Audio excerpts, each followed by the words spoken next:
How we doing, guys? Welcome to DT's Daily. Now on today's show we're going to be talking about Manchester United because Dean Henderson has signed a new 6-year contract with the club. We're also going to be talking about Chelsea because they have signed Leicester left-back Ben Chilwell. And the last piece of news involves Arsenal because it looks like they may be ready to cash in on Lucas Torreira. I represent my fucking self. How we doing, guys? Welcome to DT's Daily. That's right.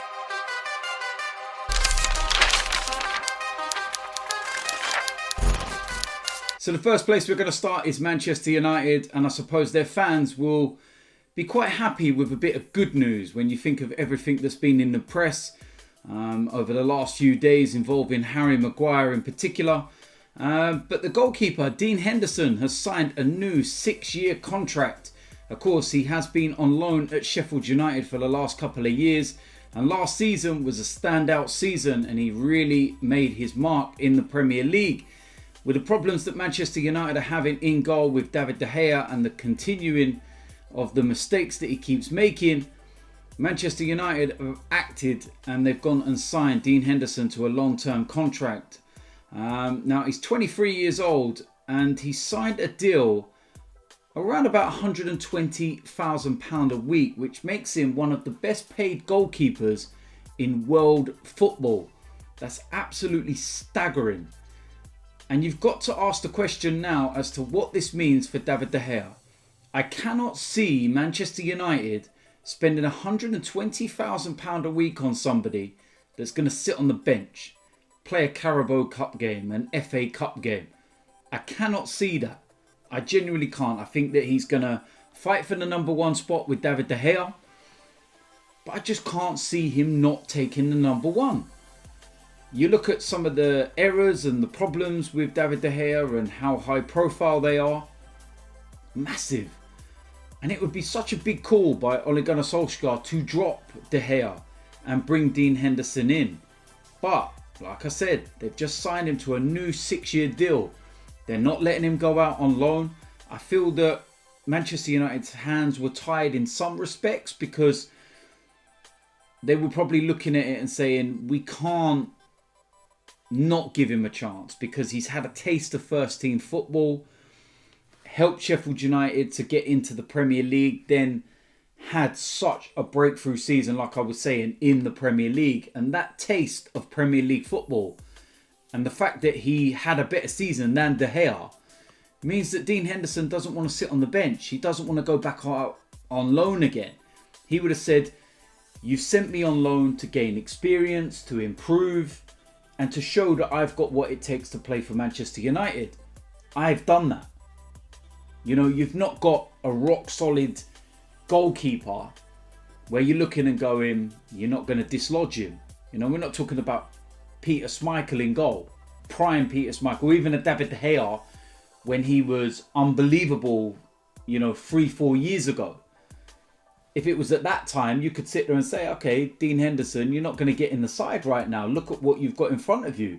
But Dean Henderson, himself will look at what's going on at Man United and say, you know what, I'm better than De Gea. I should be in the team. So that's what I want. 120 grand a week, that's a lot of money. And I suppose the one thing about Henderson that you're going to have to look at as well is that he's got to deal with the pressures now. Because with all due respect, playing for Sheffield United is a lot different to playing for Manchester United. The pressures are tenfold. They're a lot greater. Anything you do in the game gets maximised by 10. Whereas you do something for Sheffield United, it could be forgotten about, within a couple of hours. And again, that's all due respect to Sheffield United and everything else. There's just a huge contrast in playing for the two clubs. And that is as simple as that. So, Dean Henderson's going to have to prove that he can handle that, pressure. He's going to have to prove that he can handle fighting for that number one spot with De Gea. If he gets the number one spot, he's then got to show that he can handle, keeping it and stopping De Gea taking it back from him. What would be interesting is that if he got that number one spot and he made an error or, little things where it might not seem that big, but given the context, it could be, magnified into something a lot bigger.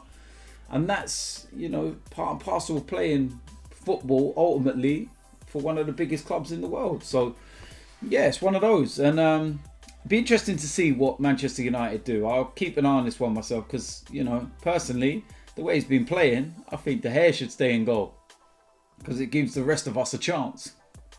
Just being honest. But, I'm looking forward to seeing that battle and seeing what happens. It's, similar to what Arsenal are going to have to deal with. You've got the likes of Martinez and you've got the likes of Leno. And it's going to be one hell of a fight. The difference is that, we've got two top drawer goalkeepers. I think that Manchester United had a top drawer goalkeeper in De Gea. But he's not what he was. Not anymore anyway. That's my opinion. But we'll wait and see what happens. Next piece of news involves Chelsea. And it's another signing for them.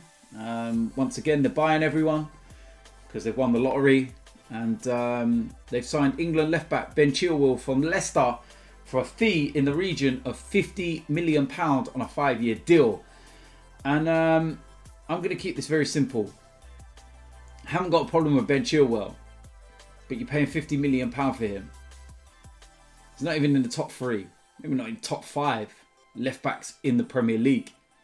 Doesn't get near Robertson, doesn't get near Tierney. If you're basing on last season's performances in that position, Saka had a better season than him. If you ask Leicester fans, they're actually glad he's gone. They actually can't believe that they got £50 million for him. And there's actually videos surfacing online of Chelsea fans from a little while ago when they were being linked with Chilwell. And they were criticising him, calling him average, saying that they don't want him. What do you want me to say? I'm going to say it as honest as it is. Ben Chilwell is not worth £50 million. Is this another case of an England international, for some unknown reason, having a ridiculous price tag? What is it about English footballers that seems to automatically add money onto your total? Anyone would think England are world champions. The greatest team on the planet. They produce world-class superstars. Why they all got such big high price tags? What is it? Is it a homegrown thing to get within the quota so that it boosts their money up? I'm looking at the two England squads that have been announced. The under-21s and the senior side. I'm more excited to see the under-21s than I am the senior side. Because it's the same old boring crap. Let's be honest about it. Look at that England side and some of the names that were put into that squad. Eric Dyer, Harry Winks. You think I'm saying that because they're Tottenham players? No, I'm saying it because they're shit. How on earth are they in the England side? Please, someone tell me. You've still got the likes of Kieran Trippier, for example, in at right back. What's happened to Aaron Wan-Bissaka? Why is he not getting an opportunity? There's no left backs in the team at all. And you're not even putting Saka in there. You're putting him in the under-21s. Really? Where's Jack Grealish? The season he's had. And he can't even get in the midfield. And with all due respects to the lad, but you brought a guy in from Leeds United.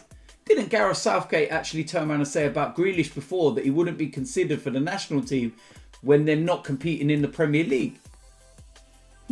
Strange. Very strange that, yeah. And like I said, I don't know much about the guy from Leeds United. From what I've heard, he's meant to be, really, really good player. And Leeds United fans love him. And this is not disrespectful to him. But I'm saying, should he be in the England team ahead of someone like Jack Grealish? No. So, Ben Chilwell, come on, man. £50 million. Behave yourself, man. Behave yourself. Arsenal paid half that for Kieran Tierney. And he's double the player. What more do you want me to say?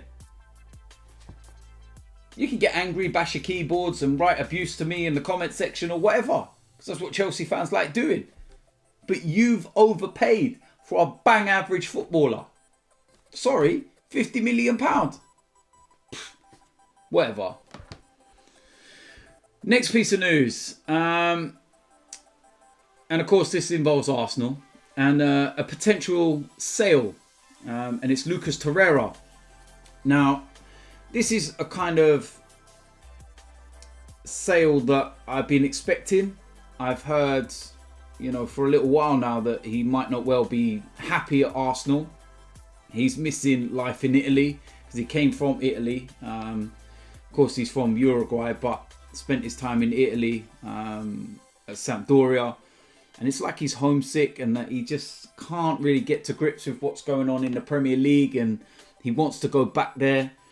And you're looking at some of the teams that are in for him. Fiorentina are one. Torino as well. We're hearing there's a bit of a battle going on between the sides as to who might sign him. Again, the price tag, you're looking at it and you don't know. 25, 30 million, something like that. If he was English, it'd be 60. Let's pull it like this. What more do you want me to say? If his name was Lucas Smith. £60 million. Sold. To the highest bidder. Honestly, that subject just winds me up. How English footballers just have such a high ceiling and price tag when the majority of them are shit. Sorry, but they are. Lucas Torreira. So what's going to actually happen with him? I do think that he's one of the players that Arsenal will cash in on. If we end up getting a Thomas Partey, for example, then Lucas Torreira is going to be surplus to requirements. I like the guy. I think he's a lovely guy. I think he was unfairly treated by Unai Emery, who, used him in his make weight, pulling power between Mesut Ozil and whatnot, and tried, putting Lucas in a 10. And yeah, it's one of those. It just hasn't worked out. We never paid a lot of money for him anyway. We'll probably make that back. And if we do, then there's no harm done. We'll thank Lucas Torreira for his time he spent here and wish him well for the future. But we'll wait and see with that one. But I do think that Lucas Torreira will end up going back to Italy. But we will wait and see. So there we go. That is it for today's DT's Daily. As usual, let me know in the comment section what you think about today's topics. Let me know what you think about the Ben Chilwell situation. Do you think he was worth £50 million? If you do, then I suggest you go and see a doctor. Absolutely no chance. There's going to be a preview to the Community Shield game against Liverpool on Saturday. And then, of course, we're going to be doing the live watch-along from Box Park with AFTV. And then there'll be player ratings. And, yeah, it'd be nice to get another trophy in the cabinet. I know it's only a friendly, let's be real about it. And it's not a significant trophy. And I don't think that the winner's going to have any bearing on the season. Liverpool win. It's not going to have a bearing on their season as an overall campaign. And if Arsenal win, it doesn't mean that we're going to challenge Liverpool for the title. It's not going to happen. It's just one of those, maybe a bit of bragging rights. That's about it. So if you're new around here, hit the subscribe button. Make sure you smash a like on this video. And I will see you lot soon. I'm out of it.